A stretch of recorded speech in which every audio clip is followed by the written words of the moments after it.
আলহামদুলিল্লাহ, বাংলাদেশের নির্যাতিত জেলা গাইবান্ধা কোরআনের জন্য বাংলার এই জমিনে সবচাইতে বেশি কোরবানি যারা দিয়েছে, 1 নম্বরে সাতক্ষীরা, 2 নম্বরে গাইবান্ধা।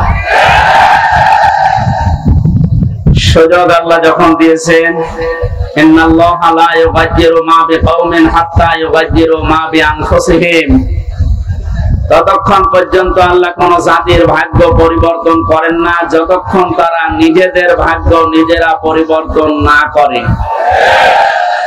আল্লাহ একটু দয়া মায়া দেখি আমাদের হাতে যখন এনে দিয়েছেন, আমাদের ভাগ্যকে আমরা সুপ্রসন্ন করতে চাই। আমি কিছুক্ষণ আগে শহীদ বাংলার শ্রেষ্ঠ সন্তানের ভেতর অন্যতম শহীদ আবু সাইদের বাড়ি থেকে আসলাম আমার বাবার সাথে, এবং কবর জিয়ারত করে, এজন্য একটু দেরি হয়ে গেছে আসতে। কথা বন্ধ করে, এমনিতে ইশারায় কাজ করে, কথা বলা যাবে না। এই দেখা যাক না দেখা যাক, কথা বলবেন না, শোনা গেলে হবে। শোনেন, খুব গুরুত্বপূর্ণ সময় আমরা পার করছি। যেহেতু কোরআনে কারিমের সূরা রদের আয়াতে আল্লাহ জানিয়েছেন যে যতক্ষণ তোমরা নিজেদেরকে না পাল্টাবে আমি আল্লাহ নিজে পাল্টিয়ে দেব না। সুতরাং আমাদের চেষ্টা করা লাগবে, আল্লাহ নিজে আমাদেরকে পাল্টিয়ে দেবে। চেষ্টা করার মালিক কে? অবশ্যই আল্লাহ। আল্লাহ চেষ্টা করবে, আপনি কি ঘাস কাটবেন? সফলতা দেওয়ার মালিক কে বলেন তো?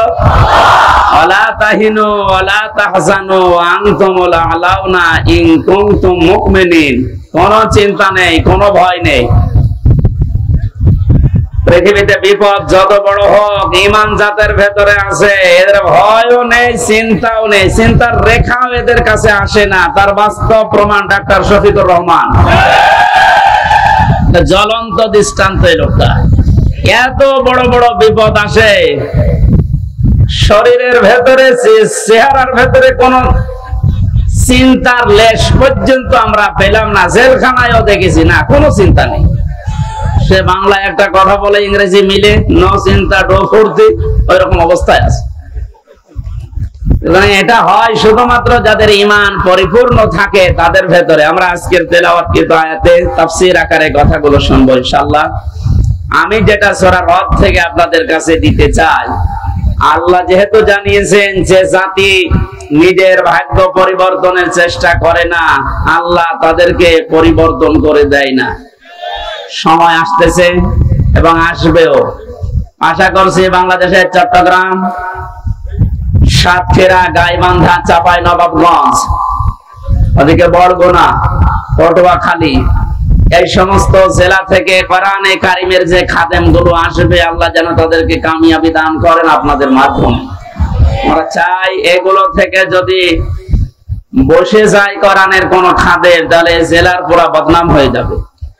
বহু কষ্ট স্বীকার করেছেন, আপনাদের নাম স্বর্ণাক্ষরে লেখা থাকবে বাংলার ইতিহাসে। গাইবান্ধা এই জেলার পলাশবাড়ি বলে একটা থানা আছে, এই থানা আদর্শ শিশু সদন এতিমখানার উদ্যোগে।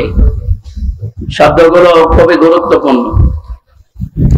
আদর্শ এই শব্দটা আমরা দুনিয়ার হিসাবে অনেকে মনে করি আদর্শ এ আর কি না, এটা গুরুত্বপূর্ণ একটা শব্দ মানব জীবনের জন্য। যতদিন পর্যন্ত এটা আমরা পাল্টাতে না পারবো দুনিয়ার ধ্যান ধারণায়, এ পৃথিবীতে কাঙ্ক্ষিত মানের শান্তি আমরা পাবো না। কারণ একমাত্র আদর্শ এর শব্দ বলে আল্লাহ নিজে ডাক দিয়েছেন রাসূলুল্লাহকে। আল্লাহ পাক জানিয়েছেন, ইয়াসিন, হে নেতা। এই একটাই মাত্র ঘোষণা আল্লাহ। কোরআন শরীফে আল্লাহ কাউকে হে নেতা এই শব্দ বলে ডাক দেননি। সুবহানাল্লাহ বলতে পারেন নাই? এই ইয়াসিন সূরা পড়লে 10 খতম কোরআন শরীফের সওয়াব হয়, প্রত্যেক অক্ষরে 10টা করে নেকি হয়। হ্যাঁ, মাস্ট বি হবে। এর ভেতরে যে শিক্ষাগুলো আল্লাহ দিতে চায়, ওইগুলো তো আপনার জীবন আগে থাকা লাগবে। এর প্রথম শব্দ কি বললেন? ইয়াসিন। ইয়া মানে হে, ইয়া মানে কি? হরফে নেদা। সিন মানে সাজ্জেদ, সাইয়েদ মানে বাংলায় নেতা, আল্লাহর ঘোষণা দেওয়া নেতা কয়জন? উনি একমাত্র আদর্শ দুনিয়ার মানুষের। সুতরাং বাংলার মুসলমানেরা মুহাম্মদুর রাসূলুল্লাহকে বাদ দিয়ে আজ যারা অন্য কারো আদর্শ গ্রহণ করে নিজেকে আনন্দিত গর্বিত মনে করছেন, আপনি ভুল পথে আছেন। আর এই একটা কারণে আপনাকে জাহান্নামে যাওয়া লাগতে পারে। আপনি যদি অন্য ধর্মের হতেন আমি বলতাম না, আপনি যদি মুসলমান হয়তো না বুঝে ভুল করছেন। এজন্য আশা করছি আপনি এটা নিয়ে ভাববেন। মরণের পরে নবীজিকে আল্লাহ দেখিয়ে বলবে মান হাজার রাজুল, এই লোকটা কে ছিল? আপনি যদি বলেন হাজা নাবিয়্যুনা মুহাম্মাদুর রাসূলুল্লাহ সাল্লাল্লাহু আলাইহি সাল্লাম, ইনি আমাদের নবী মুহাম্মাদুর রাসূলুল্লাহ, এই কথা বলার পরেই কিন্তু ফেরেশতারা জিজ্ঞাসা করবে জীবনে প্রতিটি ক্ষেত্রে লোকটার আদর্শ মেনে চলেছো? এবার আমার মনে হয় যে মানুষগুলো বিভিন্ন সময় স্লোগান দিয়েছে, আমার নেতা, তোমার নেতা, অমুকের নাম দিয়েছে, মুহাম্মদুর রাসূলুল্লাহর নাম দেয়নি, ওই মানুষগুলো মাস্ট বি ধরা খাবে। আমরাও ধরা খেতে চাই, বলেন? এরপরও যদি কারো মনের পরিবর্তন না হয়, সে যেন বিশ্বাস করে তার বিবেকের উপরে কুকুরে প্রসাব করেছে। বলছে ঠিক। এখন যদি বাড়িতে যাই, এই যে বসে আছে, ইনি যদি বাড়িতে সালাম দেওয়ার পরে ওনার স্ত্রী ওনারে গালি দেয় কুকুরের বাচ্চা বলে, ভালো লাগবে? বলে রাগ হবে না? উনি যদি জ্ঞানী মানুষ হয়, চিন্তা করবে আমার তো শিক্ষিত বউ, এটা ভদ্র ঘরের সন্তান, আমার গালি দেয় কেন? অবশ্যই এর জিনে ধরেছে। কিসে? জিন অথবা পরিতে ধরেছে, নাই তো আমার গালি দেওয়ার কথা না, স্বাভাবিক নেই। আপনি যদি কোরআনে কারিমের অথেন্টিক কথাটা শোনার পরে আপনার যদি বিশ্বাস দরবেশ বাবার মতো হতো, তাহলে আপনাকে আমি বলতাম না। দরবেশ কোরআন হাতে নিয়ে বলেছিল এর ভেতরে সমস্যা আছে, এই কারণেই তো দাড়ি কেটে ফেলিস। আল্লাহকে অপমান করিয়েছে শুধু কোরআনে কারিমে, মানে সন্দেহ আছে এর ভেতরে, এই কথা বলার কারণে। যে লোকটা এই কথা বলতে পারে তার ঈমান বলে কিছু থাকার কথা। আল্লাহ বলেন যালিকাল কিতাবু লা রাইবা ফি, এর ভেতরে কোনো ভুল নেই, সন্দেহ নেই, সন্দেহের অবকাশ নেই। আর ওটা হাতে নিয়ে বলেছে এর ভেতরে সমস্যা আছে, তবে মেজর না। বলেন নাউজুবিল্লাহ। আমার ভাইরা, তো অল্প সময় কথা বলবে গরমে, কিন্তু কথাগুলো আপনাকে নিয়ে যাওয়া লাগবে। ইয়াসিন বলে আল্লাহ যার নাম দিলেন তার নাম মুহাম্মদুর রাসূলুল্লাহ। সুতরাং আজকে থেকে যদি বিবেকটা কাজে লাগে, মুহাম্মদুর রাসূলুল্লাহ বাদ দিয়ে আপনি আর কাউকে নেতা আদর্শ হিসাবে মানবেন না। এ কথা দেওয়া যায় না? আলহামদুলিল্লাহ। শিশু সাধন এতিমখানার নাম দিয়েছে। এতিম এই শব্দটার ব্যাখ্যা শুনছিলেন, এত গুরুত্বপূর্ণ বিষয় এটা। বিশ্ব নবী নিজে এতিম ছিলেন। নবীজি জানিয়েছেন কেউ যদি এতিমের মাথায় হাত বলায় যতগুলো চুল পড়বে অতগুলো সওয়াব হবে। এতিমের দায়িত্বে যারা থাকবে কিয়ামতে নবীর সাথে এভাবে পাশাপাশি জান্নাতে থাকতে পারবে। এই সুন্দর একটা প্রতিষ্ঠানের উদ্যোগে আজকের আয়োজন। পলাশবাড়ি SM মডেল পাইলট সরকারি উচ্চ বিদ্যালয়ে, পলাশবাড়ি পৌরসভা গাইবান্ধা। সভাপতির দায়িত্বে আছেন আমার আরাফাতের ভাই আলহাজ মাওলানা আব্দুল মান্নান মন্ডল। এতিমদের দায়িত্বে তিনি আছেন। আল্লাহ যেন এতিমদের এই দায়িত্ব পালন করার কারণে জান্নাতে নবীর সাথে এভাবে পাশাপাশি ব্যবস্থা করে দেন।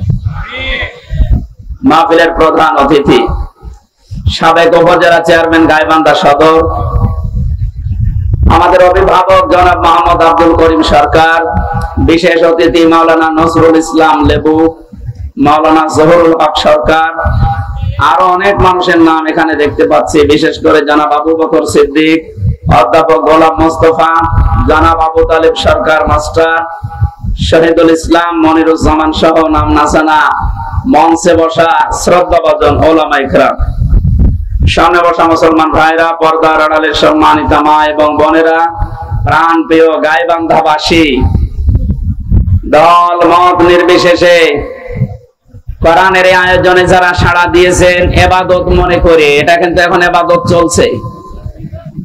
যে ইবাদতে কষ্ট বেশি ওই ইবাদতে সওয়াব বেশি হয়। সুতরাং এই কষ্ট করে যারা এসেছেন শুনছেন ইবাদত মনে করে বলেন আলহামদুলিল্লাহ। পৃথিবীতে আল্লাহর বড় বড় দয়ার কথা আমরা শুনেছি। সবচাইতে বড় দয়া রহমত আল্লাহর পক্ষ থেকে মানুষের জন্য চারটা পেয়েছি। কয়টা বলেন বলেন? না, তিরমিজি শরীফের হাদিস। আল্লাহর নবী বলেন, এক নম্বরে মানুষের সবচাইতে বড় দয়া, কিন্তু এটা পেলে মানুষ বেজার হয়। আল্লাহর দয়া রহমত, অথচ মানুষ পেলে বেজার হয়। কথাটা কেমন হয়ে গেল না? নবীজি কেন বললেন? এবার মিলান তো। এক নম্বরে পৃথিবীর বড় দয়া রহমত, মানুষ যেটা পেলেই বেজার হয়ে যায় অধিকাংশ। তার এক নম্বরে কন্যা সন্তান। আমরা কি বেজার হব? আজ যারা জুজুর ভয় দেখাচ্ছেন বাংলাদেশে নারীদেরকে, যে ইসলামী আন্দোলন একামতে দিন যারা আছে, এরা যদি ক্ষমতায় যেতে পারে আপনাদের ঘর বন্দি করে রাখবে, এই জুজুর ভয়টা দেখানো হচ্ছে না? বাংলাদেশের জামাতে ইসলামী বাংলাদেশের শ্রদ্ধাভাজন আমির, আমার মনে হয় কেউ যদি জিন্দা আল্লাহর ওলি দেখতে চায়, ওই লোকটার যেন দিকে তাকায়। টাটকা ওলি। আমরা ওলি আল্লাহ খোঁজার জন্য সিলেটে যাই, সিলেটে যেখানে যাওয়া দরকার ওখানে যাই না। এক কথা বলে না কেন? জীবিত ওলি দেখতে হলে এখানে যাওয়া লাগবে, সিলেটের পাশে মৌলভীবাজার কোলাউড়ায়।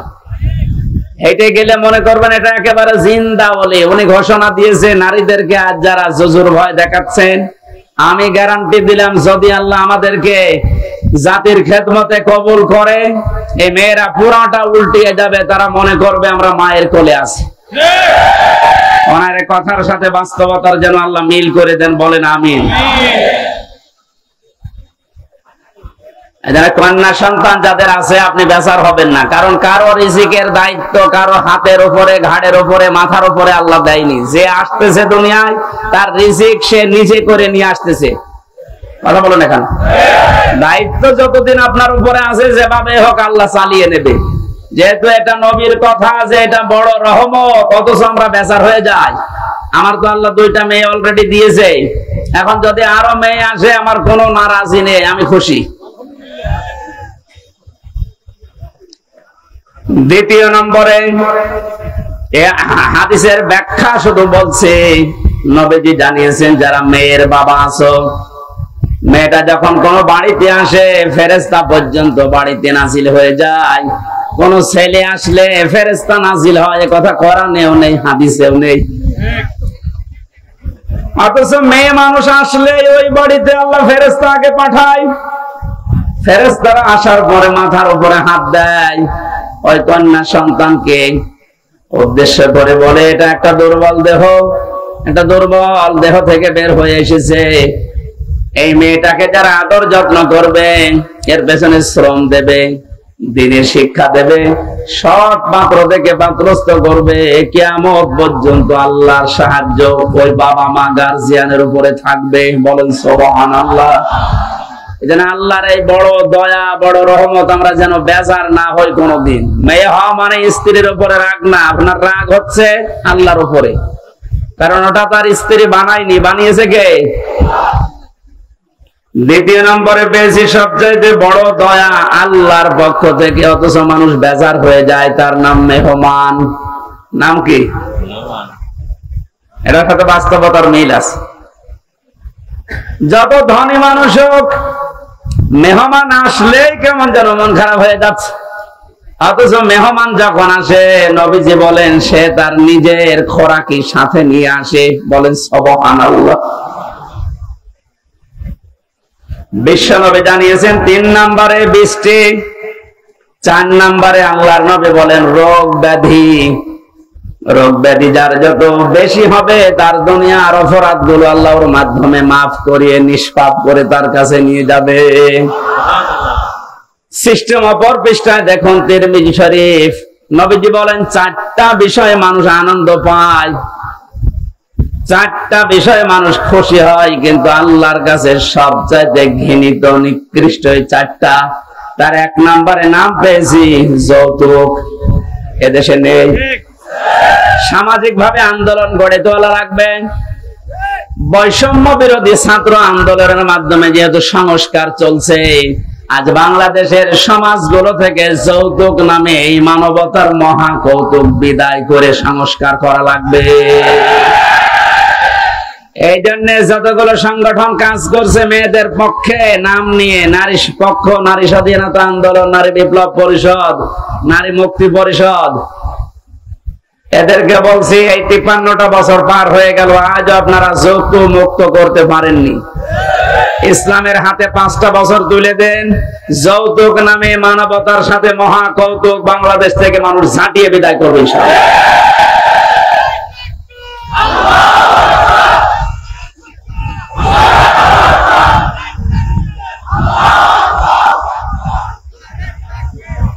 গাইবান্ধাবাসী 2 নম্বরে পেয়েছি আল্লাহর কাছে ঘৃণিত মানুষের কাছে খুব আনন্দ লাগে, মজা লাগে, তার নাম গীবত। নাম কি? এটা করা যাবে না।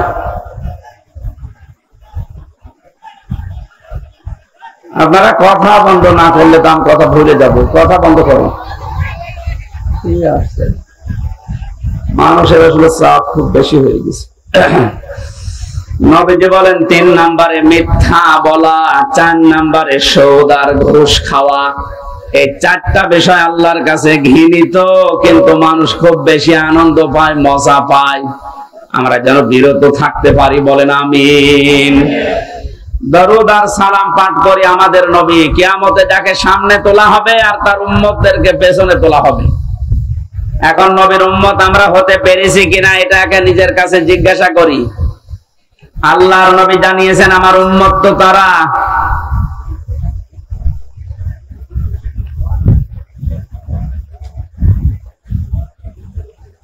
সূরা আরাফের ভেতরে 2 জায়গায় আল্লাহ আয়াতটা দিয়েছেন, উম্মতি মুহাম্মদি, যে আমি মুহাম্মদ রাসূলুল্লাহর উম্মত। এ কথা যদি কেউ ঘোষণা দেয়, দাবি করে, সে যেন মানুষকে ন্যায় এবং ইনসাফের দিকে ডাক দেয়।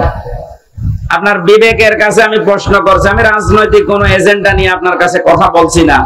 তো বাংলাদেশে এই মুহূর্তে ন্যায় এবং ইনসাফ প্রতিষ্ঠার জন্য যারা ডাক দিচ্ছে, আপনার বিবেক কোন দিকে সায় দেয় আপনি নিজেই বলেন।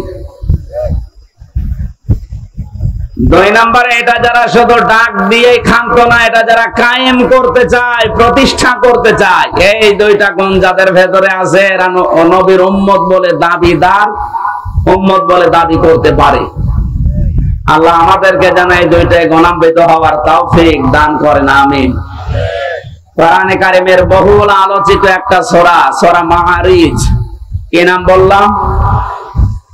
এই মাআরিজ সূরা থেকে আমি কয়েকটা আয়াত পড়েছি বর্তমান প্রেক্ষাপট সামনে নিয়ে। কোরআনে কারিমের আয়াতকে আমি তাফসীর আকারে কথা বলার চেষ্টা চালাবো। ওমা তাওফীকি ইল্লা বিল্লাহ।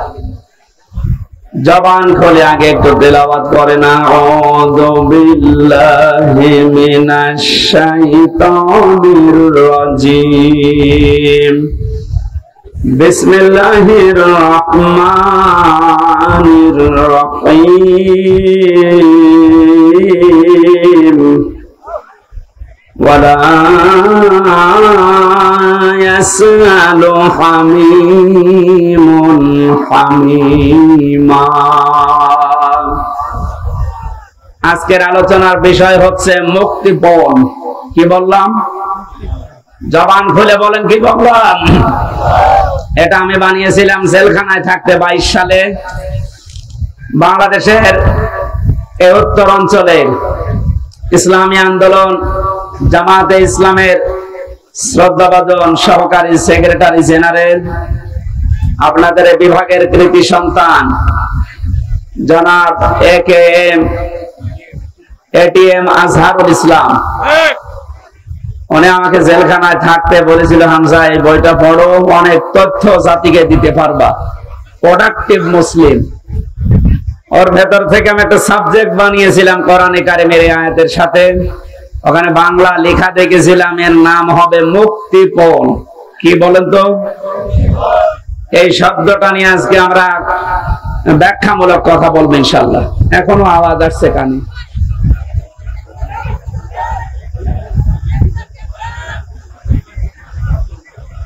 এইভাবে করলে তো কথা বোঝানো যায় না। আর যে মাইক নিয়েছেন, জীবনে যদি এই মাইক আমার মাহফিলে দেন, একেবারে আষাঢ় দিয়ে ভেঙে ফেলবে, গলাটাই আজকে শেষ করে দেবে। কে মাইক নিয়েছেন আপনি? একটা আওয়াজ হলো,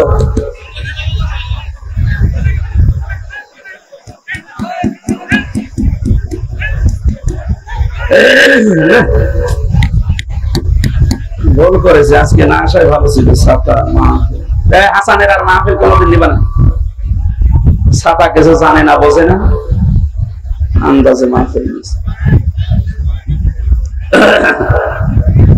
বলে যে এত করে যে টাকা পয়সা আমার দরকার কম দিয়ে, আপনি জেলা শহরের মাইক নেবেন, রংপুর থেকে মাইক নিয়ে আসা যায় না?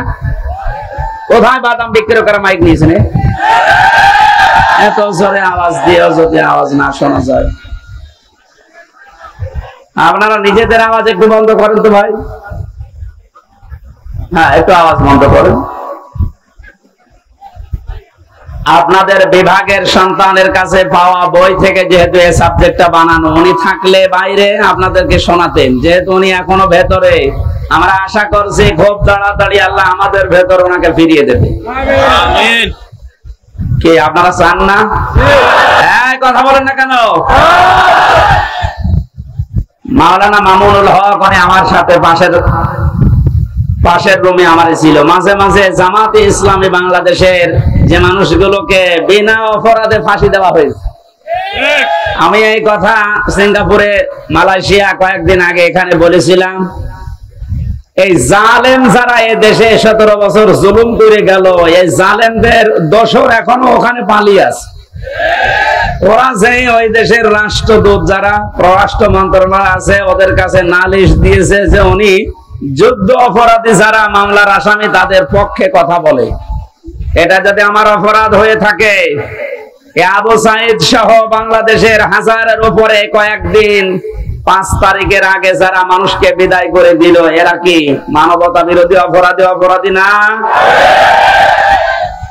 আপনি শুধু নিজের দিকে টানবেন কেন? এরা যারা মারা গেছে এরা মানুষ না?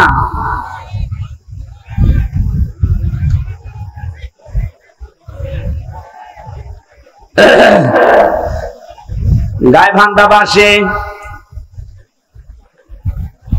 কিয়ামতের একটা কঠিন পরিস্থিতি আল্লাহ আমাদের সামনে তুলে ধরেছেন। এরপরে আয়াতগুলো দিয়ে আরম্ভ করছেন। আল্লাহ পাক বলেন, এমন জালজালা অবস্থা আমি পয়দা করব কিয়ামতের ওই ময়দানে, বুড়ো যুবক মানুষ দৃশ্য দেখেই বিদ্ধ হয়ে যাবে। ছোটাছুটি করতে থাকবে মানুষ, মেয়েদের লজ্জায় স্থান লাগবে না, সন্তান হওয়ার জন্য পেট ফেটে বের হয়ে পড়ে যাবে। বলেন নাউজুবিল্লাহ। 50 আলফা সানা মিম্মা তাউদ্দুন, মানে 1 2 3 4 করে যেভাবে গণনা করে, কিয়ামতে এক একটি দিন হবে আমাদের এই গণনা হিসাবে 50,000 বছরের মতো লম্বা। আপনি আওয়াজ কি কমাচ্ছেন নাকি? হ্যাঁ, বাইরে চলে গিয়েছে আজকে, আসলে হবে না। আগে ওখান থেকে মাহফিল নেওয়ার আগে আমি মাইক বলবো, আগে এভাবে হয় না। আমার এখনই গলা ব্যথা করছে ভাই। এরা এখন আপনি মেরে ফেললেও হবে। বলেন তো, ওর মায়ের 700 কত পাওয়ার, এখানে 2000 পাওয়ার লাগবে।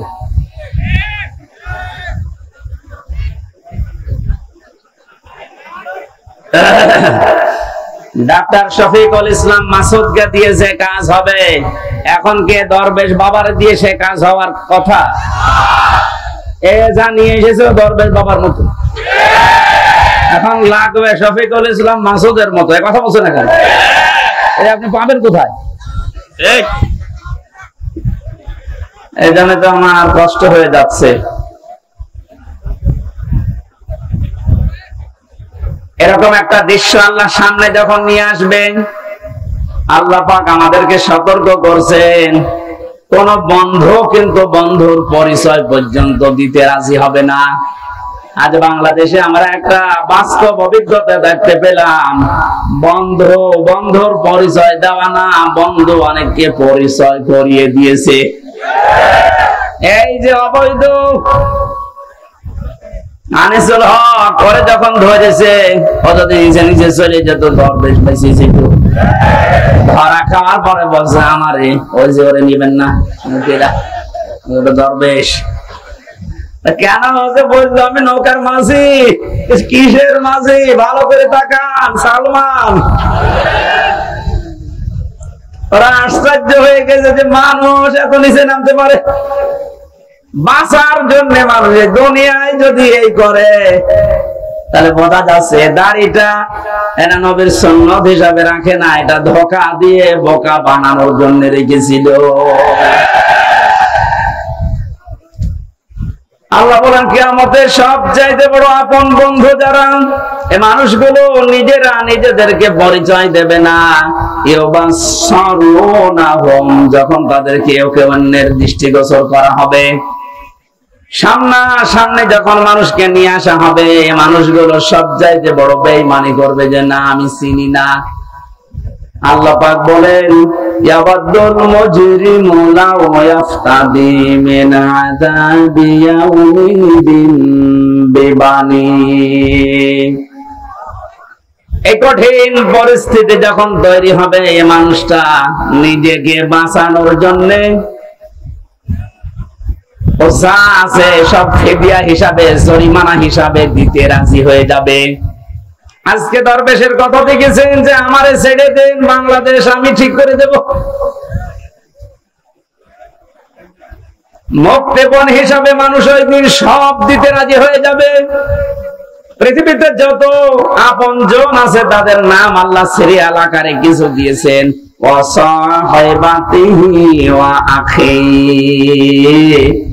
প্রথমে মানুষ তার স্ত্রী সন্তানকে বলবে আল্লাহ তুমি এগুলো নিয়ে যাও, আমার ভাইকে তুমি নাও।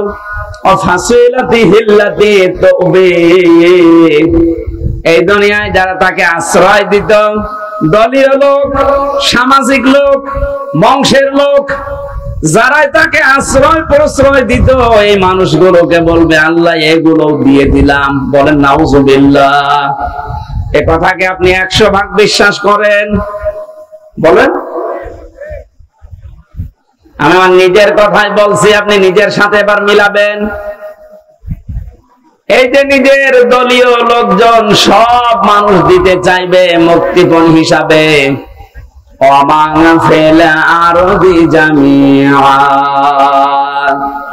এমনকি দুনিয়ায় তার স্থাবর অস্থাবর যত সম্পদ ছিল সব আল্লাহকে বলবে আল্লাহ নিয়ে নেন।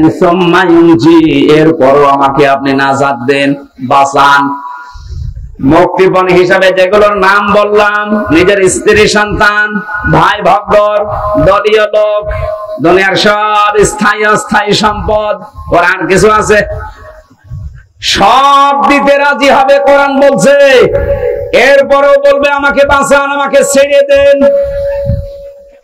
আল্লাহ পাকও জানিয়েছেন সঙ্গে সঙ্গে কাল্লা, কখনো না।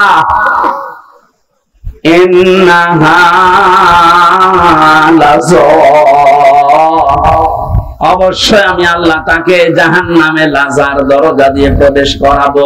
বলেন নাউজুবিল্লাহ। আল্লাহ যদি গ্যারান্টি দেয় তার ভেতরে কোনো ফাঁক ফোকর থাকার কথা?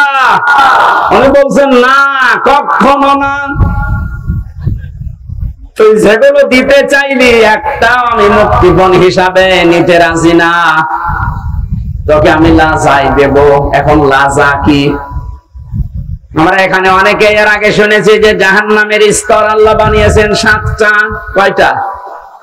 বলেন বলেন। জান্নাতের স্তর কয়টা? 100টা। আমরা তাই 8টা জানি। কোরআনে কারীমের ভেতরে 100টার উপরে জান্নাতের স্তর আল্লাহ সাজিয়েছেন।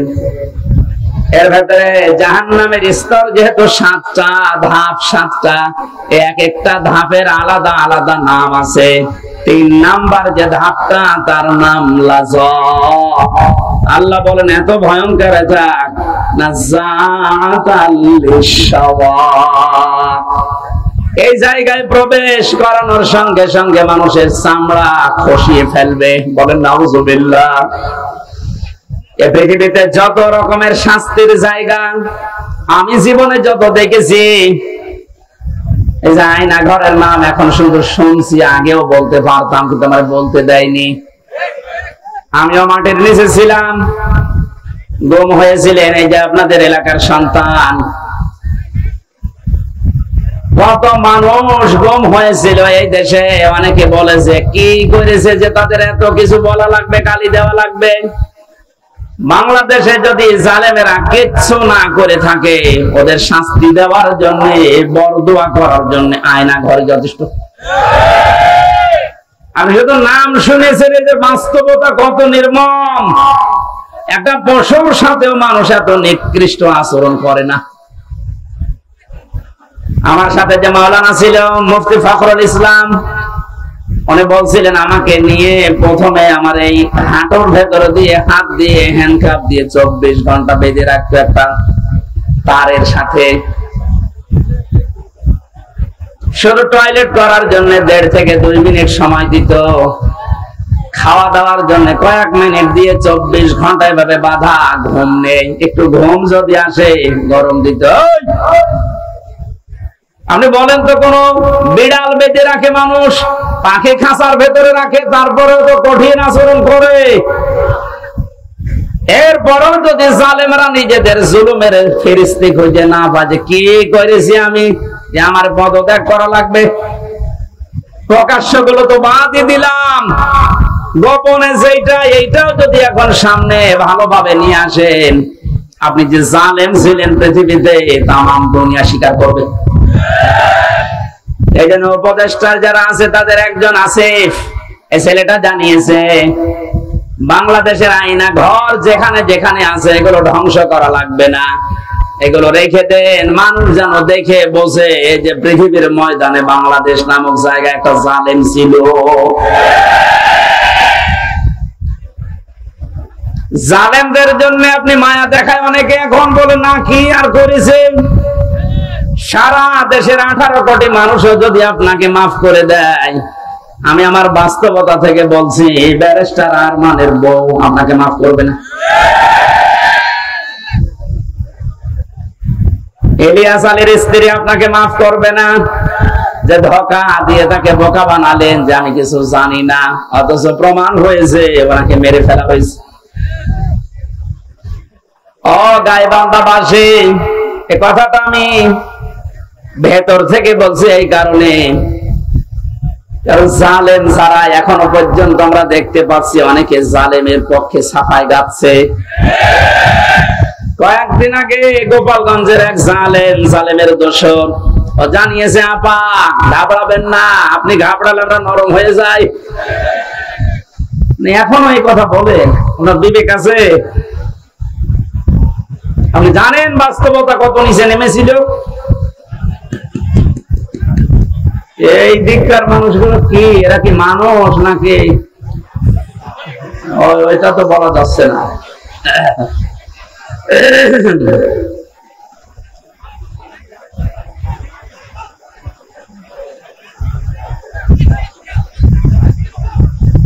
এদের জন্য শেষ করে দেওয়া লাগবে, কি করে? ভলান্টিয়াররা মনে হয় দায়িত্ব পালন করছে না, নাকি এরা এদের বিবেক বুদ্ধি সব ব্যাংকে রেখে এসেছে? এখানে কি কি করেন আপনি? হ্যাঁ,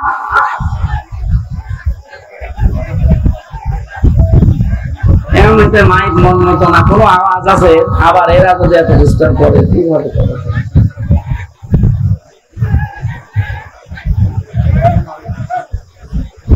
না না, আমি এই জেলায় আমি আসবো না স্যার, আমার মাফ করে দিন, আমি আসবো না এই জেলায়। আর আসতে পারেন, আমার গলাটা নষ্ট করে দিচ্ছে। নিজেরা ডিস্টার্ব করছে, আবার মাইক ভালো না, আমি কিভাবে কি করবো? সুবহানাল্লাহ আলহামদুলিল্লাহ লা ইলাহা ইল্লাল্লাহ সুবহানাল্লাহ আলহামদুলিল্লাহ লা ইলাহা ইল্লাল্লাহ। সাইদ ভাইয়ের মা, মগধ ভাইয়ের মা, ইয়ামিন ভাইয়ের মা, রায়হান ভাইয়ের মা, তোমরা বড়ই ভাগ্যবতী, আনলে ধরাই দিনের জ্যোতি। সালাম জানাই তোমায় ফেরেশতা মা, সালাম জানাই তোমায় ফেরেশতা। বলেন মারহাবা। আবু সাইদকে নিয়ে কয়েকদিন একটা ভিডিও চলছিল যে ওরা শহীদ হয়নি, নিজে গুলির সামনে বুক পেতে দিয়ে আত্মহত্যা করেছে। এই কথাটা যদি কেউ মন থেকে বলে থাকে, আহলে হাদিসের নামে নাকি একটা লোক এই কথা জানিস, এই কথাটা যে বলেছে ও যদি তওবা না করে ওর ঈমান চলে গেছে। কারণ এই যে শহীদ, এই শব্দটা গরু ছাগলের নামের আগে লাগানো হয় না। এ কত দামি শব্দ জানেন? মানুষ যেন শহীদের বিরুদ্ধে মুখ দিয়ে কিছু না বলে, আল্লাহ মুখের উপরে নোটিশ দিয়েছেন, ওয়ালা তাকুলু লিমা ইয়ুকতালু ফি সাবিলিল্লাহি আমওয়াত বাল আহয়াউ ওয়ালাকিন লা তাশউরুন। আল্লাহ পাক সূরা বাকারার 154 নম্বর আয়াতে জানিয়েছেন, মুখ দিয়ে কোনদিন এই কথা বলবে না যে আবু সাইদ এমনি মারা গেছে, না ও শহীদ হয়েছে। ও মরে গেছে জীবনও বলবি না, ও জিন্দা। বাল আহয়াউন, শুধু জিন্দা না। আল্লাহ পাক বলেন মানুষের মুখ দিয়ে বলার পরে যেহেতু ধারণার একটা জগৎ আছে, মনের একটা জগৎ আছে, ধারণা করতে পারে মানুষ যে মনে হয় মরে গেছে। আল্লাহ ধারণার উপর নোটিশ দিয়েছেন, ওয়ালা তাহসাবান্নাল্লাযীনা কুতিলু ফি সাবিলিল্লাহি আমওয়াতা বাল আহয়াউন ইনদা রাব্বিহিম ইরসাকুন। আমি তো বাস্তব কথা বলছি, ভালোভাবে খেয়াল করেন। সূরা আলে ইমরানের 169 নম্বর আয়াতে আছে, আল্লাহ পাক বলেন পৃথিবীর মানুষেরা ধারণাও করবে না, মুখ দিয়ে তো কোনোদিন বলবেই না, ধারণাও করবে না যে শহীদরা মরে গেছে। ওরা তো জীবিত এবং আমি আল্লাহর কাছে ওরা খাবার খাচ্ছে। খাবার খেলে মানুষের শরীরে রক্ত গোশত তৈরি হয় না, হয় না? বলেন না কেন? এটার প্রমাণ গায়বান্দারে সাব্বির নাকি যেন সাকিব। কবরে দেওয়ার 1 মাস পর যার শরীরে রক্ত পাওয়া যায়, বলেন তো সে যদি খাবার না খাবে তে শরীরে রক্ত পেলে কোথায়? নবীজির চাচা হযরতে হামজা রাদিয়াল্লাহু তাআলা আনহু, উনি যখন শহীদ হন তাকে 70 টুকরা করেছিল কাফেররা। এত রাগ ছিল তার উপরে, তার লজ্জা স্থান পর্যন্ত কেটে 3 টুকরা করেছে। যুদ্ধ শেষ হয়ে যাওয়ার পরে নবীজি বললেন, নিয়ে আসো লাশের টুকরা গুলো। বিভিন্ন জায়গায় তারা ছড়িয়ে ছিটিয়ে দিয়েছে, সব এক জায়গায় করে আল্লাহর নবী নিজের পাগড়ি মোবারক দিয়ে ঢেকে দিলেন লাশটা। মাথা থেকে হাঁটু পর্যন্ত ঢাকা হয়েছিল, বাকি হাঁটু থেকে পা পর্যন্ত বেরিয়ে যায়। নবীজি নিজেই লতা পাতা পাহাড় থেকে নিয়ে এসে ওই জায়গাগুলো ঢেকে কবরের ভেতরে দিয়ে বললেন, মাবুদ, আমার চাচা হামজার উপরে আমি এখন পর্যন্ত রাজি আছি। তোমাকে বলছি দয়া করে তুমি আমার চাচা হামজার উপরে রাজি হয়ে যাও। ও গাইবান্দাবাসী, নবীজি যদি কবরের পাশে দাঁড়িয়ে চাচার পক্ষে কথা বলতে পারে, আল্লাহ নারাজ হয়ে যাবে? বলেন। মদিনাতে একবার ঢল হয়েছিল 30 বছর পর, বিশাল আকারে ঢল। এ ঢলে হযরতে হামজার কবর ভেঙে স্রোতের মতো রক্ত আসছিল। ওই সময় যারা ছোটবেলায় যুদ্ধ করেছিল এখন তারা বয়স্ক হয়ে গেছে, মুরব্বী। রক্ত আবিষ্কার করতে গিয়ে দেখে অনুসন্ধানে 30 বছর আগে উহুদের ময়দানে নবীজির চাচা হযরতে হামজা শহীদ হওয়ার পর কাফের কর্তৃক যেখানে যেখানে আঘাতপ্রাপ্ত হয়েছিলেন ওই জায়গাগুলো দিয়ে এখন ফিনকি দিয়ে রক্ত বের হচ্ছে। উনি যদি খাবার না খাবেন 30 বছর পরে ওনার শরীর থেকে রক্ত আসবে কোত্থেকে? এই জন্য বাংলার জনগণ সাবধান, মুখ দিয়ে তো বলবেনই না, ধারণাও করবেন না যে যারা শহীদ হয়ে গেল, মারা গেছে, কোরআনের পাখিকে আজ অনেকে বলে মরে গেছে, না উনি মারা যায়নি, ওনাকে মেরে ফেলা হয়েছে। মুরব্বির সাথে আমি 10 মিনিট দেখা করেছিলাম 22 সালে।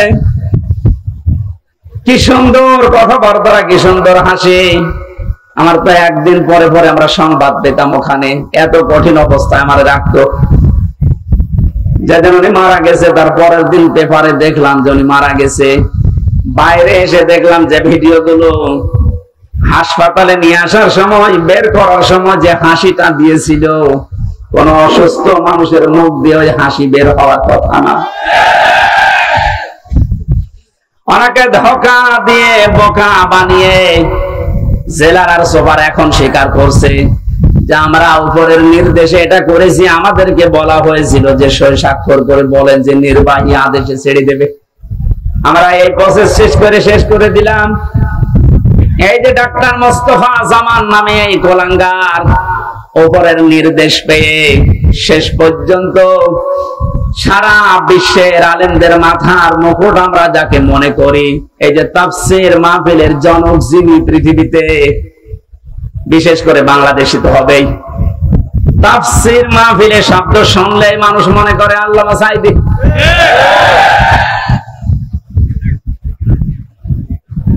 কি ছলা কলা করে ষড়যন্ত্র করে তাকে ইনজেকশনের মাধ্যমে দুনিয়া থেকে বিদায় করে মানুষকে দেখিয়েছে, বিশ্ববাসীকে জানিয়েছে উনি এমনিতে মারা গেছে। উনি এমনি মারা যায়নি, ওনাকে যেহেতু মেরে ফেলা হয়েছে, সুতরাং উনি শহীদ। কথা বলেন না কেন? আজকে বিমানে আসার সময়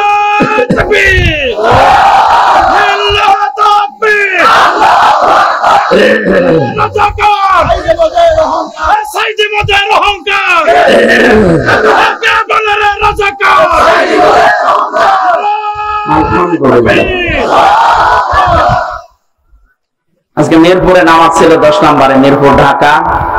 নামাজ শেষ করে প্লেনে ওঠার পরে আমার পাশে যে লোকটা বসে আছে উনি আমারে বলছিল, হুজুর আমরা আপনার দলের লোক না, কিন্তু আমরা জানি আপনাদের আলেম কুলের শিরোমণি। লোকটা দেখলাম না আল্লাহ রাসূল বিশ্বাস করে না, কথাবার্তা রাজা বুঝলাম।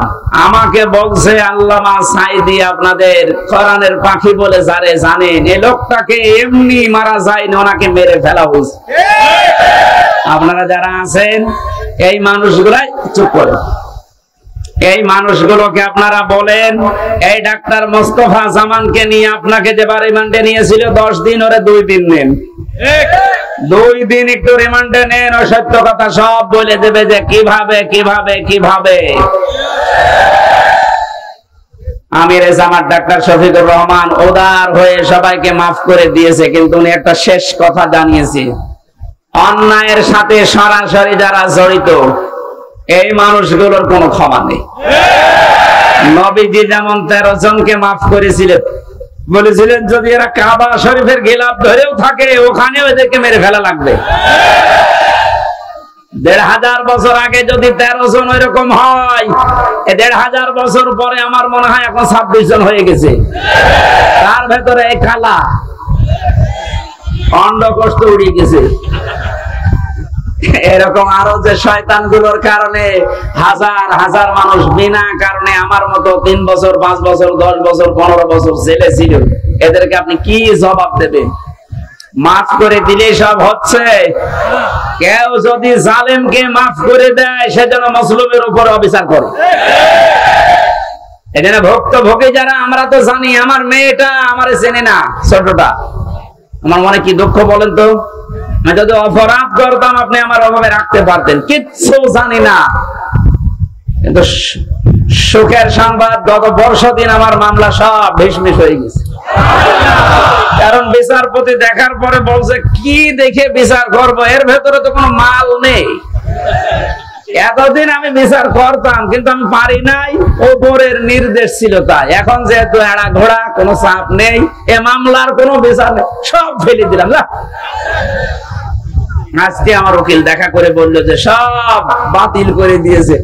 আদালত পর্যন্ত হাসে যে একটা মামলা হইল, আর এইটার কারণে 3 বছরের জেলে রাখা লাগবে, অথচ সাজাও যদি লাগিয়ে দেয় সর্বোচ্চ 3 মাস রাখার মতো, অথচ বিনা কারণে রেখেছিল কয় বছর? 3 বছর। আপনি তো মাপ চাচ্ছেন জনগণের কাছে, জনগণের ভেতর তো আমি একজন, আগে আমার কাছে মাপ চাবেন। আমি মন থেকে যদি মাফ করে দেই, আপনি মাফ পাবেন। যদি বলেন হুজুর আল্লাহ না, আল্লাহ মাফ করবে না, কারণ আল্লাহ আমার উপর ছেড়ে দিয়েছে, কারণ এই দায়িত্ব এখন আল্লাহর নেই। আল্লাহ তো হকফুল্লাহ, আর আমি হকফুল ইবাদ। এক কথা বলেন,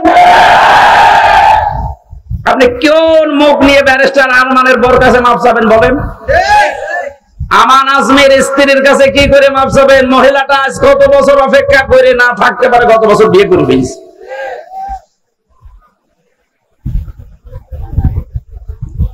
শয়তান পর্যন্ত মনে হয় কান্নাকাটি করেছিল, কিন্তু জালেমদের মনের ভেতরে একটু দয়া আসে না। এত বড় কঠিন হয় মানুষ। একটু জানিয়ে দিতে পারতেন আপনি গোপনেও যে আপনার স্বামী বেঁচে আছে, আপনি ধৈর্য ধরেন, বের হবে। আপনি মেরে না ফেলে বাঁচিয়ে রাখলেন, আর আমরা জানি যে উনি নেই। মেরে ফেললে হয়তো ব্যারিস্টার আরমানের স্ত্রী অন্য জায়গায় বিয়ে করতো, যদি সংবাদ পেত যে আমার স্বামী নেই। এমন অবস্থায় রেখেছিলেন এর 8টা বছর, এত তারপরও কোনো অপরাধে জড়ায় নাই। ভাগ্য ভালো, কথা বলে না কেন? অন্য কোন সাধারণ মেয়ে লোক হলে কত কিছু কত জায়গায় পৌঁছিয়ে দিত। 76 বছর বয়সে এখন শুনছে নাকি বিয়ে করবে, আর তাদের বয়স 35 বছর 32 বছর। এই সমস্ত বয়সে নিজের যৌবনকে যারা 8টা বছর স্বামী আছে কি নেই এই দোদুল্যমান অবস্থায় নিজেকে কন্ট্রোল রাখতে পারে, এগুলো আল্লাহর টাটকা নির্ভেজাল ওলি। আর অনেকে ফতোয়া দিয়েছিল আল্লাহর ওলি মহিলা এই পৃথিবীতে একজন আছে, এদেশে যদি কেউ জান্নাতে যায় মানবতার কন্যা জান্নাতে যাবে। শয়তান এগুলো শুনতো আর হাসতো, আল্লাহ তুমি আমারে শয়তান বানিয়েছো। গাইবান্ধাবাসী যে আয়াতটা দিয়ে আমি কথা শুরু করেছিলাম, এবার আসেন আল্লাহ বলেন এই যে এ দরজা দিয়ে প্রবেশ করার সঙ্গে সঙ্গে মানুষের চামড়া খুশি যাবে। রিমান্ডে আমিও 10 দিন ছিলাম, আমাকে ওরা শাস্তি দিয়েছিল কঠিন, 11 ঘন্টা টাঙিয়ে রেখেছিল, চোখ কালো কাপড় দিয়ে বেঁধে, হাত হ্যান্ডকাপ দিয়ে, পায়ে ডান্ডা বেড়ি দিয়ে এমন অবস্থায় টাঙিয়েছিলাম 4 ওয়াক্ত নামাজ পড়তে পারি নাই। একেবারে যে কোরআন আমার সামনে, আমি সত্য কথা বলছি, যোহর আসর মাগরিব ইশা আমি ইশারায় পড়েছিলাম, কারণ জানি না যে এখন যোহর না আসর। মাটির নিচে এমন এক ঘরে নিয়েছিল, ওখানে দিন রাত বোঝা যায় না। এই কঠিন অবস্থাতে শুধু জিজ্ঞাসা করতাম যে স্যার এখন কি নামাজের সময় হয়েছে? ঝাড়ি দিত উপর থেকে, কিসের নামাজ পড়বা? যে কয়টা অফিসার আমি দায়িত্বে পেয়েছি, ও একটা এত খারাপ, এত জানোয়ার, আল্লাহর ভুল ধরতো। বলেন যে লোকটা আল্লাহর ভুল ধরতে পারে, তার কাছে আমির হামজা কি? আমরা মাঝে মাঝে নখ তুলে নেওয়ার যে যন্ত্রপাতি গুলো আছে নিয়ে এসে বলতে, যে নখ তুলে এইগুলো দিয়ে। আর এখন জালেমদের একটু শুধু ডিম মারছে, তাই অনেকের সহ্য হচ্ছে না।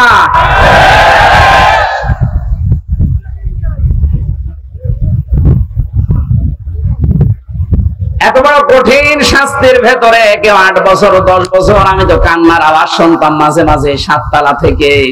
কারারক্ষীরা বলতো, এমনকি ওখানে প্রশাসনের যে মানুষগুলো বলতো, হুজুর এখানে অনেকেই 2 বছর 3 বছর 5 বছর আছে, কেউ জানে না। আপনি যদি বাইরে যেতে পারেন বলবেন।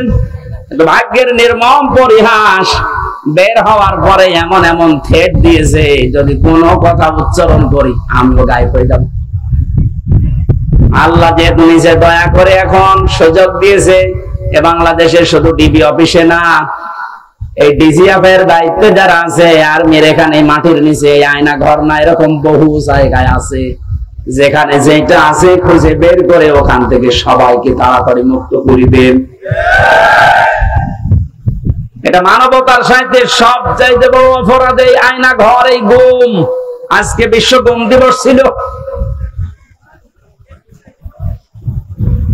বাংলার মানুষেরা এই কঠিন কঠিন শাস্তির পরও আমরা ব্যারিস্টার আরমানের দিকে তাকিয়ে দেখলাম ওনার মাথার চুল উঠে গেছে কিন্তু চামড়া ওঠে নাই। আর আল্লাহ বলেন নাযাআতাল লিশাওয়া, এই লাজা দিয়ে প্রবেশ করার সঙ্গে সঙ্গে মানুষের আগে চামড়া উঠে যাবে। এখন আপনি টের পাচ্ছেন যে কঠিন কত বড় ভয়ঙ্কর জায়গা। এই লাজার ভেতরে আল্লাহ বলেন তাদউ মান আদবারা ওয়া তাওয়াল্লা, তাদেরকে লাজা ডাকতে থাকবে যারা সত্যকে সত্য জানার পরেও পিঠ ফিরিয়ে চলে গেছে। এই দেশে 8:30 থেকে 9:30 থেকে আরম্ভ করেছি, এখন 10:30 বাজতেছে। একটা ঘন্টায় যত কথা বললাম, একটা কথা কোরআনের বাইরে হাদিসের বাইরে মন মতো বলেছি। এখন উদাহরণ যদি দিয়েছি কোরআনের সাথে মিলিয়ে দিয়েছি। এই সত্য পথের দিকে আপনাকে আমি আহ্বান জানাচ্ছি। আমরা এক জালেম থেকে মুক্ত হয়ে পৃথিবীর আর কোন জালেমের হাতে ধরা দিতে চাই না। আমরা এখন কোরআনে কারিমের বাস্তব অভিজ্ঞতা দেখতে চাই। কারণ এই দেশটা 53 বছর স্বাধীন হয়েছে, বাবা চালিয়েছে অনেক দিন, আমরা দেখলাম। আমি দেখি নাই, মুরব্বী দেখিস। স্বামী চালিয়েছিল, আমি দেখি নাই, কারণ 92 সালে জন্ম।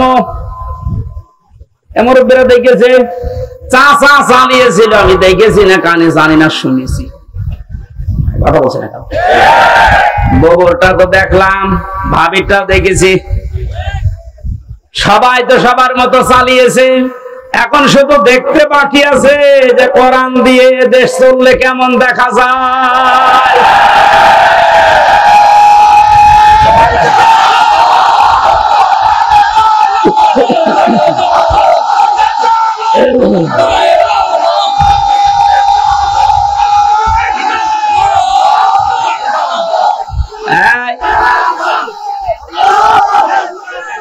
আজকে কে যেন ফতোয়া দিয়েছে যে নারায়েত তাকবীর এই শব্দটা বলা শিরক, কারণ নারায়েত মানে নারুন থেকে এসেছে। এটা পাগল। নারায়ণ শব্দটা নারতুন থেকে, নারতুন মানে উচ্চ, তাকবীর মানে আল্লাহর আওয়াজ। তাকবীর মানে কি?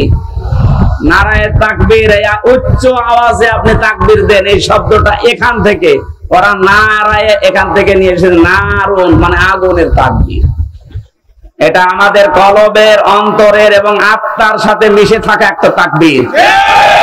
এটা হযরত ওমর যেদিন দিয়েছিলেন, কাফেরেরা তাড়াতাড়ি করে দরজা জ্বালানা বন্ধ করে বলছে দরকার নেই, ওর সামনে গেলে মাথা থাকবে না। সুতরাং এই তাকবীর আমরা মরণ পর্যন্ত দিতে রাজি আছি। এই শব্দটা শুনে যারা মৌলবাদ বলে অনেকে আওয়াজ তুলেছিল, আপনি আল্লাহু আকবারের শব্দের যদি মৌলবাদ বলে উল্টাপাল্টা ফতোয়া দেন, আপনার জানাজা পড়া কবরে যাওয়া জায়েজ নেই। কারণ আপনি এমনিতেও জাহান্নামে যাবেন, অমনিও জাহান্নামে যাবেন। তাহলে সত্য পথের দিকে ডাকার পরে আমরা চাই চর্ম চোখে দেখতে যে কোরআন দিয়ে চললে কেমন দেখা যায়। যেহেতু আল্লাহর সাহায্য এবং বিজয় আমরা কিছু দেখতে পেয়েছি। অনেকে এখানে এসেছে, এশার নামাজে হয়তো পড়তেও পারেন, ইযা জাআ নাসরুল্লাহি ওয়াল ফাত। হে নবী, যখন আল্লাহর সাহায্য আপনি আসবে তখন বিজয় দেখতে পাবেন। বিজয়ের ভেতরে যতগুলো কাজ আছে তার অন্যতম একটা কাজ হচ্ছে ওয়ারাআইতান নাসা ইয়াদখুলুনা ফি দীনিল্লাহি আফওয়াজা। সত্যিই যদি আল্লাহর সাহায্য এসে যায় তখন আপনি বিজয় পাবেন। আমার তো মনে হয় এত বড় বড় মহারথীরা এই 17 বছর চেষ্টা করে জালেমের একটু চুল পরিমাণ নড়াতে পারে নাই, কিন্তু ছাত্ররা যা করে দেখিয়েছে, এই বৈষম্য বিরোধী ছাত্র আন্দোলনের এই নেতারা, আমার মনে হয় আল্লাহ আবাবিল পাখির মতো তাদের কাজে লাগিয়েছে। এটা নিঃসন্দেহে আল্লাহর সাহায্য এবং বিজয়। আর বিজয় আসলে যে 7টা কাজ হয়, তার 1 নম্বরের কাজ হচ্ছে দলে দলে পালে পালে মানুষ ইসলামে প্রবেশ করবে। এই 26 দিনে আমরা যেটা দেখতে পেলাম, কথা বলে না কেন? 25 দিনে 5 তারিখ থেকে 30 তারিখ পর্যন্ত তাকান, কত হিন্দু আমিরে জামাতের হাতে হাত দিয়ে মুসলমান হয়ে যাচ্ছে, কত জালেম পর্যন্ত নিজের জুলুম স্বীকার করে আজ ইসলামে আসতেছে। আজকের একটা জরিপ পেয়েছি, আগস্টের 5 তারিখের আগে এই দেশে মাত্র 20 জন মানুষ চাইতো 100 জনের 20 জন যে ইসলামে দেশে কায়েম হোক, কিন্তু এই 25 দিনের মাথায় এখন অবস্থা এমন দাঁড়িয়েছে, এই দেশে এখন 100 জনের 35 জন মানুষ চাচ্ছে যে ইসলাম কায়েম হোক। এই সময়টা একটু চেটে দেন। বাংলাদেশে যারা একামতে দিনের দায়িত্ব পালন করে, মানুষগুলোর যে ইখলাস আমি দেখেছি, আমি তো বাস্তব ওয়াজ করছি ওনার সাথে, আমি 4 দিন থেকে জেলখানায় একেবারে পাশাপাশি আমি দেখেছি লোকটার আমল, লোকটার ঈমান। এটা পরবর্তী আয়াতে এটা আসবে। ওনার যে মর্যাদা, ওনার যে ভরসা, তাওয়াক্কুল আল্লাহর উপরে। আমির হামজাকে লক্ষ্যটা এক জায়গায় করলে ওই রকম তাওয়াক্কুল হবে না। আমি কত আলেমকে জেলখানায় কাঁদতে দেখেছি, আফসোস করে, এমনকি আল্লাহকেও দোষারোপ করে। অথচ লোকটা একটা জেনারেল মানুষ, একটা ডাক্তার, কাদের সংস্পর্শে এসে কোন জায়গায় আল্লাহ পৌঁছিয়ে দিয়েছে তারে। আমি যে প্রথমে বলেছিলাম, কেউ যদি জিন্দা ওলি দেখতে চান ওনার দিকে তাকাবেন, কারণ ওরা আমল, ওনার কাজ কারবার, অ্যাক্টিভিটিস, ইখলাস আমি নিজের কাছে থেকে 4 দিন দেখেছিলাম। আমি যুবক মানুষ, এখন 33 বছর বয়স আমার, সারাদিন কোনো কাজ ছিল না, শুধু চিন্তা ছাড়া। তারপরও রাত 9টা 10টার পরে আমি শুয়ে পড়তাম। আরে মুরব্বী মানুষের মাথার উপরে এতগুলো মামলা, ওনার ছেলে ওই সময়ও ছেলে, ওনার স্ত্রী অসুস্থ, ওনার সহকর্মী সহযোদ্ধা যারা এই যে হাজার হাজার পালিয়ে বেড়াচ্ছে, হাজার হাজার জেলে, ওনার দলের প্রতীক নেই, দল নিষিদ্ধ। এরকম কঠিন মুহূর্তে লোকটার চেহারার ভেতরে চিন্তার কোন ছাপ নেই। প্রতি সপ্তাহে 4টা 5টা করে হাজিরা দিয়ে দিয়ে এই যে 8-9 ঘন্টা গাড়িতে থাকা লাগতো। যখন জেলখানায় এসে পৌঁছাতো রাত 9:30 10টায়, বলতাম স্যার খাবার খাবেন না? আপনার এই যে এখানে কিছু দুষ্টু লোক আছে, ওদের মাধ্যমে মোবাইল পাওয়া যায়, চুরি করে নিয়ে এসে দেয়। আমার বলছে, হামজা মোবাইল দিয়ে করবো কি? কেন, আপনার সন্তান আছে, ছেলে, আপনার স্ত্রী অসুস্থ, আপনার দলের লোক সব পালিয়ে বেড়াচ্ছে, একটু খোঁজ নেবে। ওই কঠিন মুহূর্তে আমার বলছে, হামজা আমার সন্তান সহ, স্ত্রী সহ, আমার সহকর্মী সহযোদ্ধাদেরকে আমি আল্লাহর হাতে রেখে এসেছি। আমার তো একেবারে পুরোপুরি বিশ্বাস ওই দিন থেকে যে ওনার এই তাওয়াক্কুলের কারণে এই 25 দিনে 20 থেকে 35-15% মানুষ ইসলামে আসা বেড়ে গেছে। এজন্য মানুষগুলোর ইখলাসের আপনি দাম দিতে শেখেন।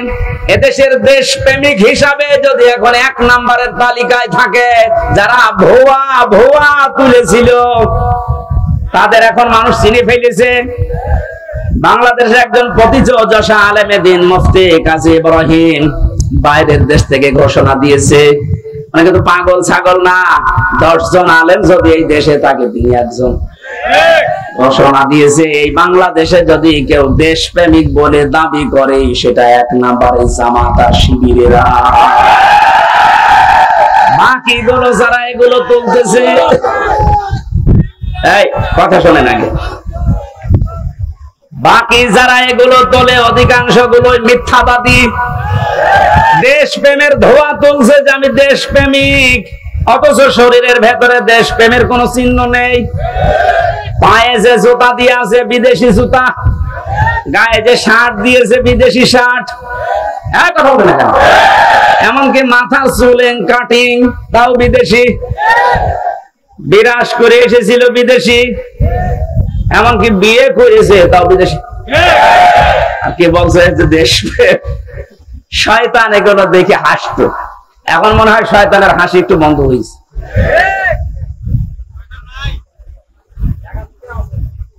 এখানে সত্য পথে আহ্বান করলে আপনার অন্তত কিছু না থাকলেও কিন্তু বিবেক আছে। বিবেক থাকার পরও যদি কেউ উল্টা দিকে চলে যান, সে যে দলের লোক হন, আপনাকে আল্লাহ লাজাই দেবে। লাজাই গেলে প্রথমে চামড়া খসে যাবে।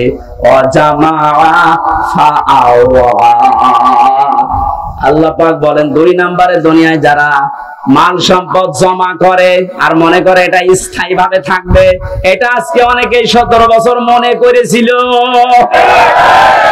এজন্যই তো পদ্মা সেতুর চাইতেও একজনের টাকা বেশি।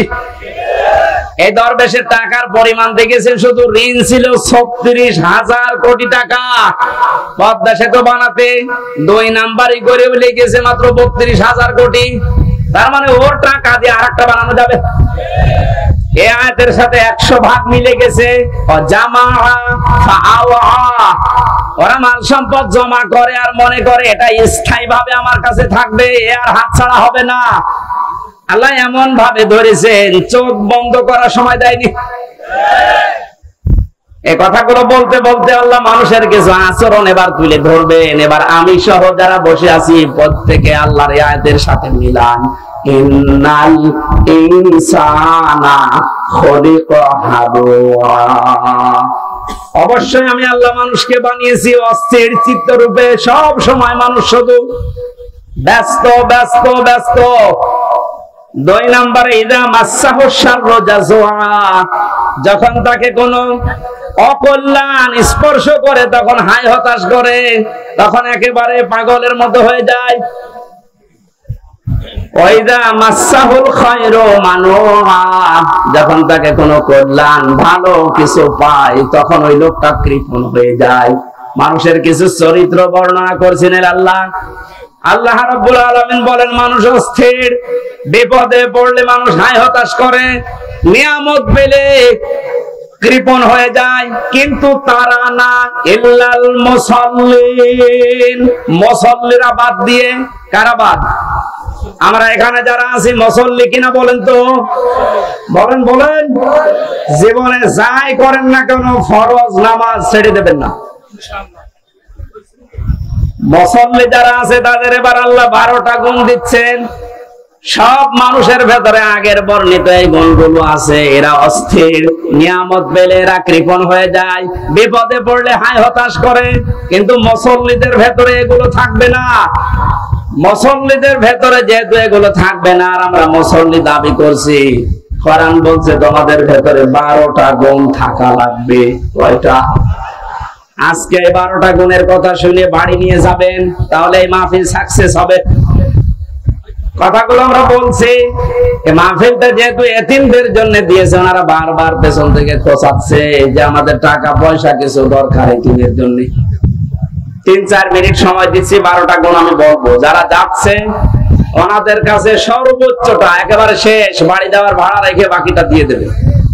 আপনি রাখবেন না ভাই। আমার আশপাশে যদি আর কোন জায়গায় অনুষ্ঠান আছে, মনে হয় যে পীরগঞ্জে আছে একটা, এরপরে কোথায় কোথায় যেন আছে আমি মনে নেই সঠিক, এলাকায় আসলে এশার নামাজের পরে আমারে তুলে দিয়ে আর মাইক নেবেন জেলা শহরের পাওয়ারওয়ালা মাইক। আমার আজকে গলাটাও ব্যথা করছে। যারা যাচ্ছে কই লোকজন কই? আমি পারিবারিক জীবন নিয়ে মেয়েদের জন্য 2টা বই লিখেছিলাম, জেলখানায় বসে বসে কোট করে বাইরে এসে ওটা পাবলিশ করেছি। ওই যে গাড়ি আছে ডানে, আপনার মেয়ের জন্য, বিশেষ করে মেয়ের জন্য আর বর জন্য নিয়ে যাবেন। ওদেরকে আগে পড়াবেন, পারিবারিক জীবনে স্বামীর সাথে অশান্তি হবে না ইনশাআল্লাহ। ওটা যাওয়ার সময় অবশ্যই নিয়ে যেন। ওই যে ডানে গাড়ি আছে। আব্দুল করিম ভাই 10,000 টাকা পাঠিয়েছে, জোরে বলেন মারহাবা। মাওলানা নজরুল ইসলাম ভাই 10,000 টাকা, লিল্লাহে তাকবীর। আলেমরা টাকা দিচ্ছে, আর যাদের টাকা আছে এরা কি করছে? আবু বকর সিদ্দিক ভাই পাঠিয়েছেন 5,000 টাকা, জোরে বলেন মারহাবা। আবু তালিব সরকার ভাই পাঠিয়েছেন 3,000। আল্লাহ রাব্বুল আলামিন এই আলেমদের এবং একামতে দিনের এই খাদেমের, এমনিতে তারা মাসলুম, এই 15 বছর এই মাসলুম মানুষগুলোর টাকা যেন আবু বকরের সাথে কবুল করেন। এই ওঠাউঠি করে মুসলমান এফিডেভিট করা আছে। গোলাম মোস্তফা 10,000, গোলাম মোস্তফা ভাই এ মাহফিলের জন্য এতিমদের 10,000 টাকা, বলেন মারহাবা। আল্লাহ যেন তার জীবনের বিপদ আপদ গুলো দূর করে দেয়।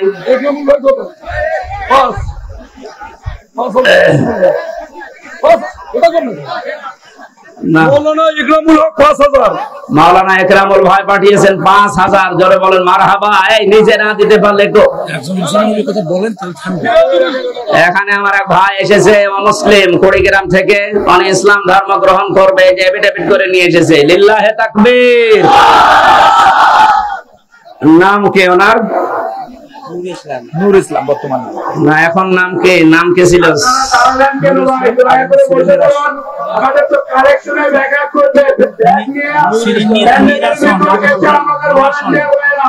আপনারা দয়া করে একটু বসে পড়ুন, জিকিরের সাথে দয়া করে একটু জিকিরের সাথে বসে পড়ুন। আপনারা একটু জিকির, আপনাদের এলাকার আমাদের ব্যাগ গুলো হারিয়ে যাবে, আপনারা একটু বসে পড়ুন। শুনেন, এখনই আমাদের একজন হিন্দু ভাই ইসলাম গ্রহণ করবে। আপনার সবাই বসে পড়ুন, সবাই বসেন, এখন বসে পড়ুন, সবাই বসে পড়ুন, এখন ইসলাম গ্রহণ করবে।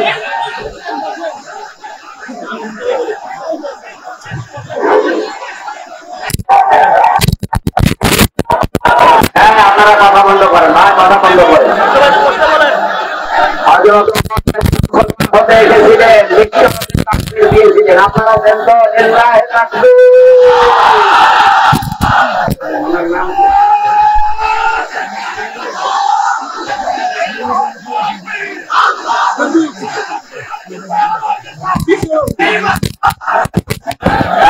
নাম ছিল করবেন, নাম ছিল নিরাসন। এখন বর্তমান নাম পছন্দ করেছে মোহাম্মদ ইসলাম। ওনাকে আমরা কালেমা পড়ানোর মাধ্যমে আমাদের ইসলাম ধর্মে দীক্ষিত করবো। আপনারা কথা বন্ধ করেন। বিসমিল্লাহির রহমানির রহিম।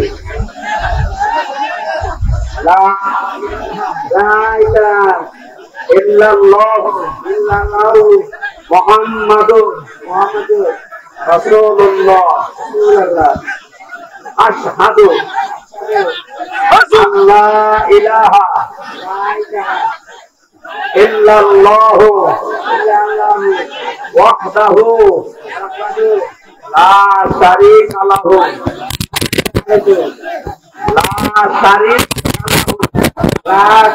লাহু ওয়া আশহাদু আন্না মুহাম্মাদান আবদুহু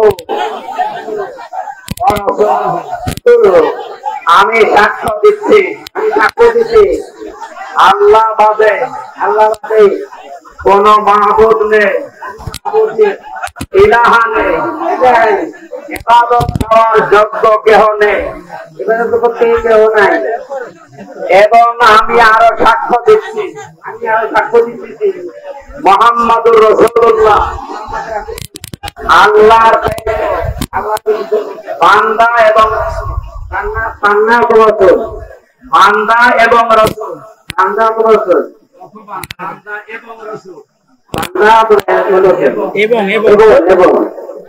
এই মুহূর্তে উনি আমাদের ভেতরে নিষ্পাপ। আমাদের সবারই গোনা অংশ কম বেশি আছে, ওনার এখন আর কোনো গোনা নেই।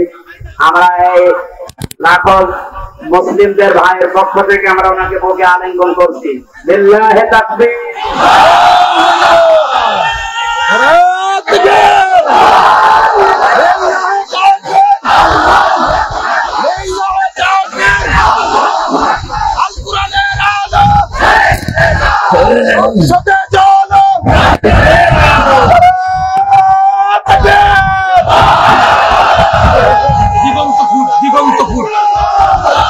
দিগন্ত ফুটের মালিক ১,০০০ টাকা পাঠিয়েছেন, আল্লাহ যেন কবুল করেন, বরকত দেন। সম্মানিত ভাইরা, মাইকটা একেবারে শেষ করে ফেলেছি।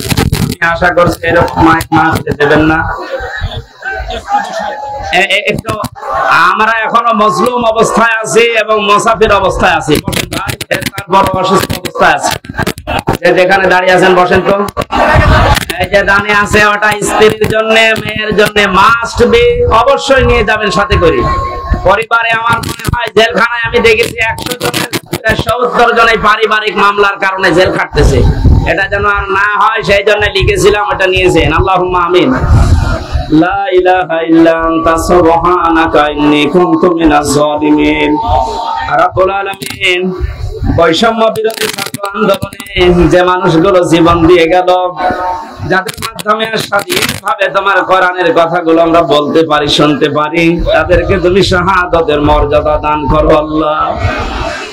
তোমার যে বান্দা আজকে তোমার ইসলাম ধর্মে দীক্ষিত হয়েছে, নাম নিয়েছে নূর ইসলাম, ইসলামের আলো, মেহেরবানি করে ওমরের মতো বানিয়ে দাও।